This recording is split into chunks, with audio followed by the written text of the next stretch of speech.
歡迎收聽渣打市場快訊。渣打銀行播客系列隨時隨地為你提供市場觀點同分析。歡迎嚟到渣打投資觀點。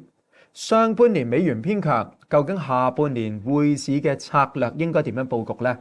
霍爾木茲海峽重開可能標誌住全球貨幣週期嘅轉捩點。美國原油價格回落返去每桶$70以下，能源引發通脹嘅威脅相信已經消退啊！各國嘅央行有空間去保持觀望。美國6月非農業就業數據轉弱，令到市場對聯儲局加息嘅預期降溫。聯儲局鷹派立場見頂，意味住美元將會進入整固。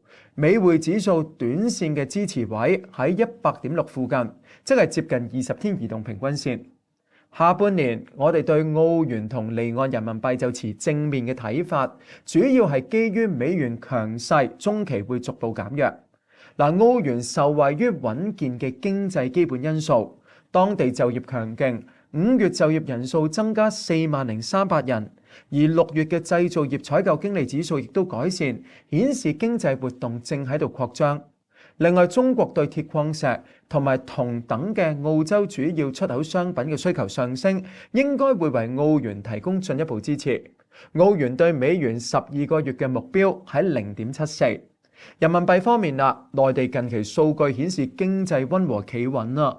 6月官方製造業採購經理指數重返擴張區域，去到50.3，而非製造業採購經理指數就改善去到50.2，綜合採購經理指數亦都升到上去50.6。綜合上述嘅發展，再加埋持續嘅政策支持呢，有助離岸人民幣中線嘅表現。12個月內有望挑戰6.7對1美元。今集時間嚟到呢度啦，下個星期再見。